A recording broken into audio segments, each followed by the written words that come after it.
Hey, what's going on everyone? Sam here with Lake Pro Tackle. So you're looking to buy a SLX reel by Shimano, and this is going to be a whole series of videos that we do over a bunch of different reels. So guys, stay tuned. We're going to have a bunch of different reels that we're going to go over, talk about some strengths, kind of talk about all the technology put in place in those reels. Not just Shimano, but we've got Luz, Abu Garcia, 13 Fishing, Daiwa, whole bunch of different reel companies that we can do. If you have one in particular that you want us to go over, kind of deep dive into it, all the ins and outs of it, comment it down below. Guys, leave a like on the video if you enjoyed it and subscribe to the channel for some awesome fishing reports, dudes on a dock talk, as well as many other videos coming in the future here. But guys, we're gonna go ahead and jump into this SLX unboxing. You know, if you're still on the fence about getting one, or you just want to learn more about your SLX, this is the video for you. So we're going to go ahead and hop into it. We're just going to do a straight unboxing here, and then I'll dive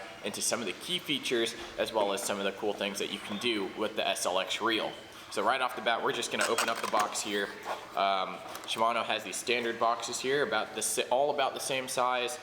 They've got a couple smaller ones with certain reels, but as soon as you open up, you're going to be met with a few instruction and care pamphlets. This one right here, this white one, is going to be a parts list. So if you do need to order more parts for your reel, if anything goes wrong with it, you can go on Shimano's website and you can order the exact part number that you need based off what's on here as well. They also have a mail-in warranty program to where you can mail your reel in and get it serviced for just a flat cost. So go research that on your own. I won't talk more about that. But this right here tells you how to work the tension knob, kind of how to open the reel up to get to some of the brakes.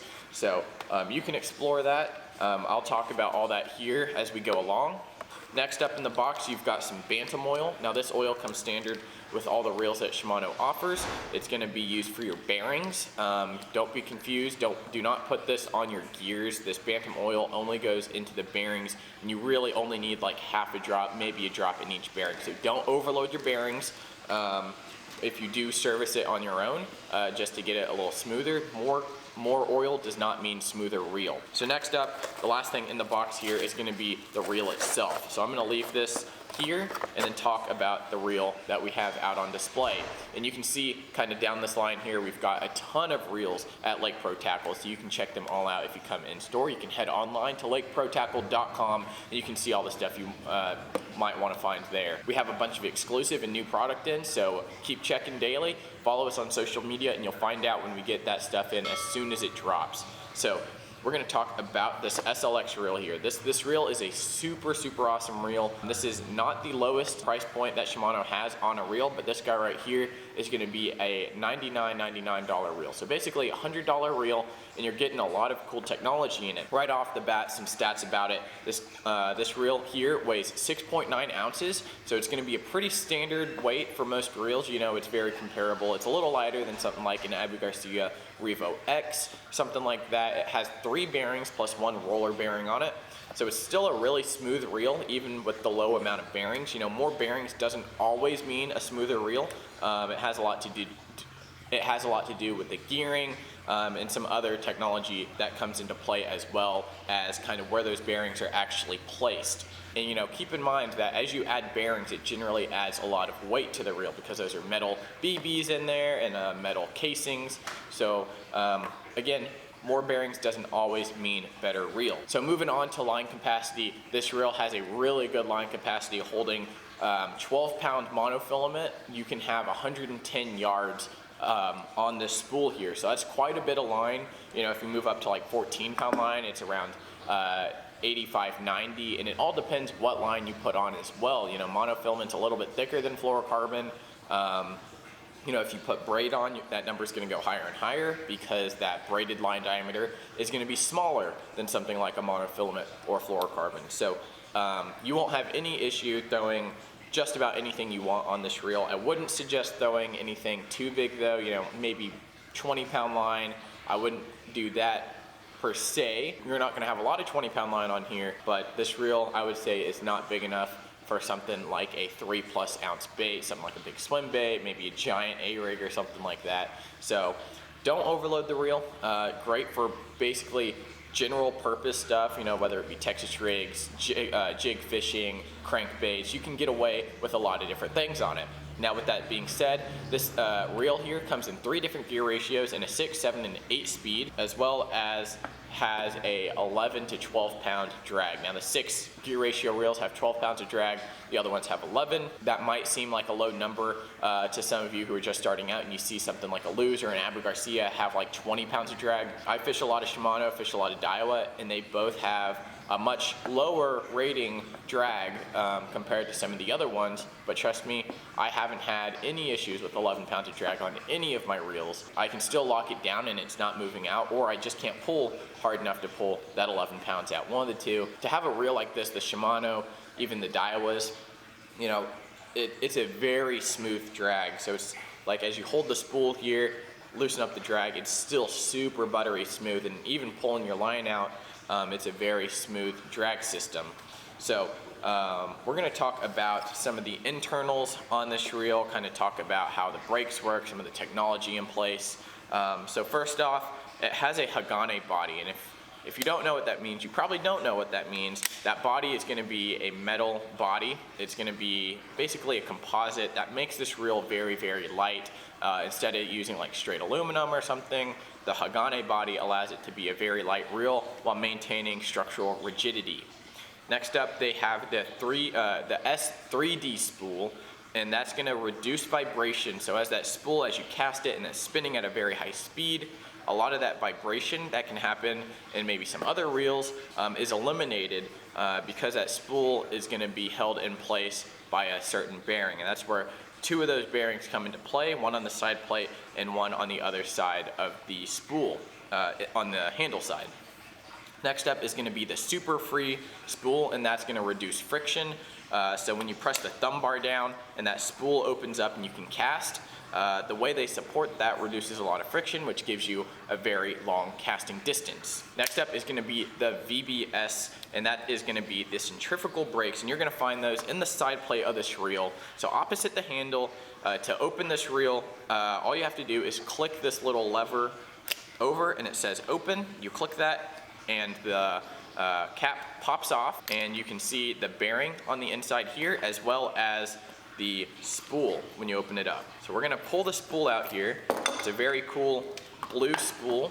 I really like this. A lot of aftermarket parts have different colored spools, so I really enjoy how they put a blue one on this SLX. Now you're gonna see here, this is the VBS spool control here. They're almost like little pins on the spool itself, and you can click those in and out. And if they're already engaged, it might be a little tough to push them down. Don't worry, you won't break it. You can push those down. To engage the brakes, to have higher braking, you're gonna want to push those out. So you can see right here, they're in a flower, like open flower mode is what I'll call it, because it looks like a flower petals out. So that means they're on. And you see they move a little bit, and what happens is, as that spool spins up, these flower petals are gonna flare outwards, and it's going to start slowing that spool down. And as they shrink back down, when you're at the end of your cast, it's going to help break that line, you know, hopefully help you not backlash. To disengage some of the brakes here, all you have to do is press those pedals in. You're going to hear it click, and what I like to do on most of my reels, I have it set to 3 and 3 if it has 6 pedals, and I'm going to go 1, skip 1, 1, skip 1, 1. So now 3 pedals are open, and it's all kind of in a mirrored form. So it's on, off, on, off, on, off. And that's how I like it.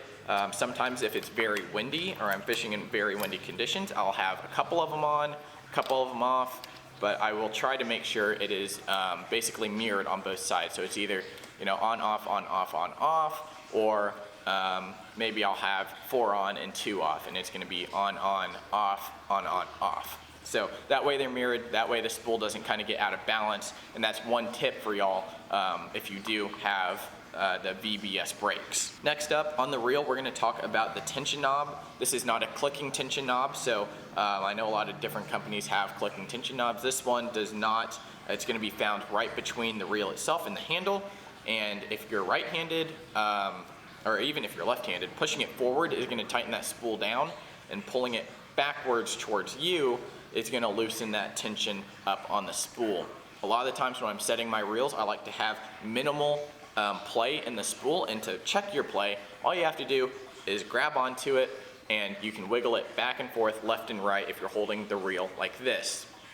So I'm gonna tighten that tension up, push it away from me, just enough to where that tension is gonna be perfect. So this reel does not have an external braking on the side plate. All it has is the tension knob and your internal VBS brakes. So you don't have too many options when it comes to braking, but having just the tension knob is perfectly fine. You can still get a very amazing cast, so you won't have to worry about that. Next up, we're gonna move on to the drag star here. This is a clicking drag star.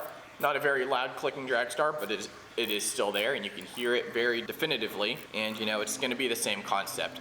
Push it over the top, it's gonna get tighter. If you pull it back towards you, it's gonna get looser.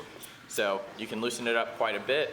And you see that, I mean, I'm holding the spool and that handle's still turning. I'm gonna tighten it up almost all the way here. And I'm holding the spool and it won't turn anymore. That means your drag is set. And that fish, when you set the hook, you know, all that power is gonna go through the line and that hook's gonna penetrate that fish's mouth. What's up, Tim? We're back. You're back. Yeah. All right, guys, and that kind of completes our tutorial over the SLX, Shimano SLX reel. If you want any more tips, tricks, guys, subscribe to the channel, hit the notification bell. You're gonna be reminded and sent a notification whenever we post these videos, whether they be lake reports, fishing reports, anything else we might wanna post, tips and trick videos, what's new at Lake Pro Tackle. So guys, thanks for watching. I hope you found this video very informational. We will see you next time. Peace out.